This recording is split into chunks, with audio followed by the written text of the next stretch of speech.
It's a new year, baby. You know what that means. Resolution time. So, what's my resolutions for this year? 2026. Welcoming in the new year, man. What's my New Year's resolution? Resolutions. Well, I have one main one. It's a continuation of a dream that I've had for like 20 years. Voice acting.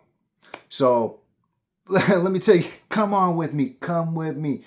We're going to go on a journey, all right? So, voice acting, man. It's a dream I've had for 20 years, ever since I was a teenager and I read this magazine where I learned that you could do voices for animated characters. I've wanted to do it, but I didn't have high-speed internet. We had dial-up back then, and I didn't live in a big city, still don't live in a big city where the recordings are taking place. So I had to put it on the back burner. Yeah, it would be cool to do that, but there's no way I can possibly make that happen. Fast forward 20 years. It's a different time now. High-speed internet is everywhere. There's pay-to-play sites where you can do voiceover online from your home. So that's what I started doing. I started back in 2023, and I did that till about the end of 2025 or so. I got roughly 2 years. Actually, exactly 2 years. I got exactly 2 years of experience under my belt. And I'm about to share with you the lessons I learned and how I got started up and everything like that. Come on. So after I learned that I could actually do this from home, I was stoked. Who wouldn't be? If you're getting ready to start your voiceover experience, you're probably stoked too. I couldn't wait to get to auditioning. So, how could I start? What did I need to start? So, I had to find myself some gear, right? You got to get yourself a good microphone, and you got to get yourself a nice pair of headphones, and you need a vocal booth so you're not having a bunch of echoes and extra noises going on around you. So it took some time to source these items. I looked at different blogs, different different websites, things what people said were good for the price equipment that I can make this happen with.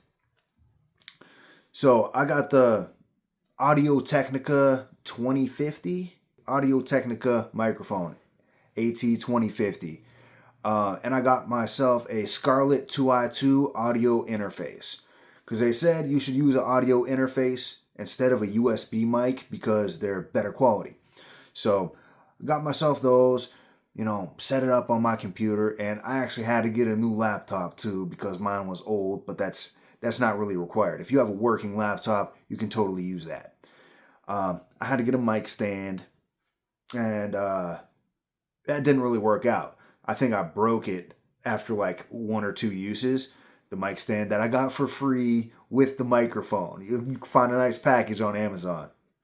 But yeah, I had to get myself a mic stand that attaches to the side of a table because I use a card table, like one of those padded card tables, to put all my stuff on. And I'm going to take you guys through in a separate video my entire setup of my vocal booth and what equipment I have. That's going to be a separate video. I'm just touching base right now on the equipment I needed to get started. So that's pretty much all you need, man. You need a microphone, a good pair of headphones, maybe an audio interface, a laptop, and a quiet place to record and an internet connection, pretty much. So you might have a lot of that already.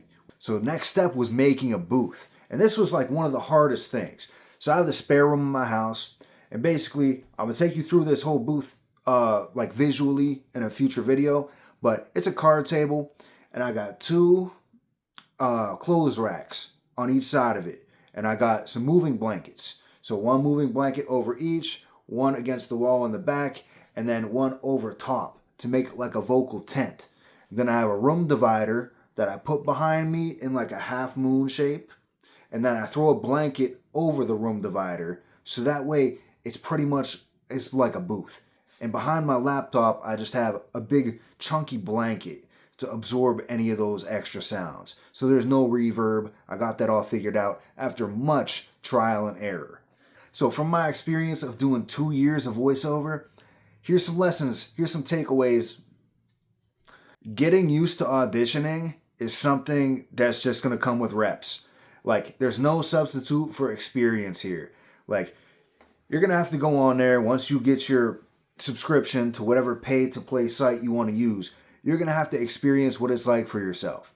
Whether it's the script reading, what direction they want you to go, what style they're looking for. It's gonna be trial and error. It really is. There's no substitute for doing it, so it's just best to go in there and actually do it. While you're doing it, you're gonna learn what works and what doesn't work. You're gonna learn what styles of reads are favored. On that note of making a demo, I beg you, do not make your demo before you start auditioning. Please, audition first, give yourself 6 months to a year of auditioning, and then make your demo. Because I did it the wrong way. This is a separate video too, but I made my demo before I started auditioning, and then after 6 months of auditioning or so, I was at such a higher level than what I was when I started, than when I made my demo, that it made my demo irrelevant. So don't let that happen to you. Another thing you're going to have to learn is how to edit audio in a digital audio workstation, or DAW. It's basically where you edit the audio. It's a program just like CapCut would be for videos. Something like Audacity, that's what I use. It's a free program you download on your computer, and that's how you edit your audio. And basically when it comes to voiceover, the only thing you're really going to need to do is edit out any background noise and clean it up. Basically, yeah, just clean up the audio. That's pretty much only editing you're going to have to do yourself. And one of the last takeaways from my 2 years of voiceover experience was growing a thick skin. So what do I mean by that? You're not going to get listened to every time. I did like 300 plus auditions before I even booked my first job. And there could be many reasons why. A lot of it, I had bad audio quality. I was still figuring out my booth. I was still trying to discover what they wanted.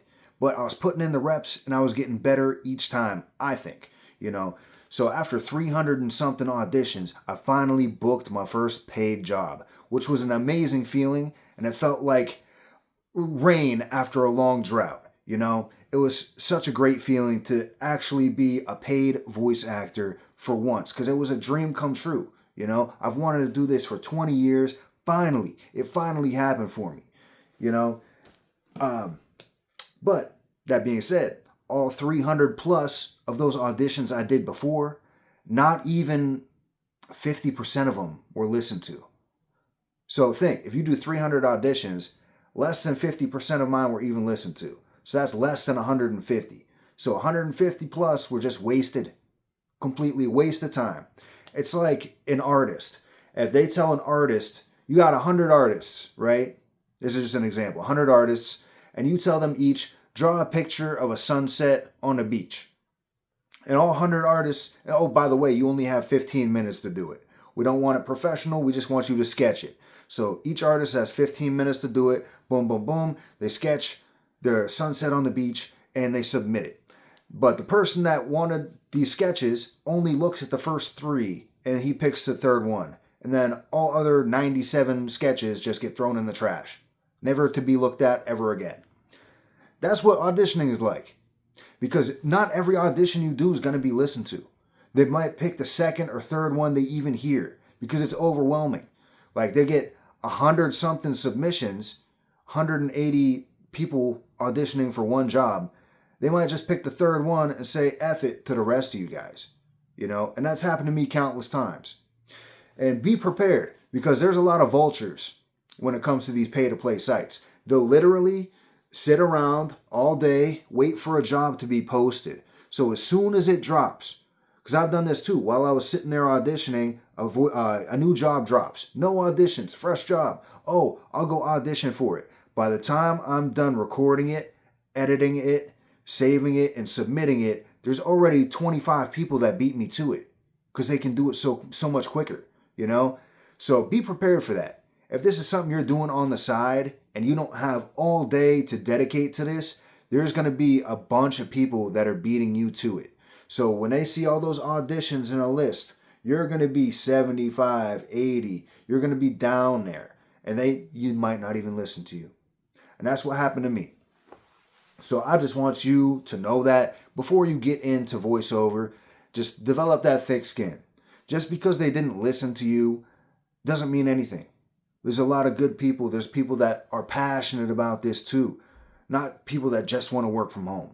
So Just keep that in mind. So yeah, out of the 2 years, both of my jobs, I got hired within the first year. The first one took me 300 plus auditions. The other one was maybe 50 auditions more. The second year I was doing voiceover, I couldn't stay consistent.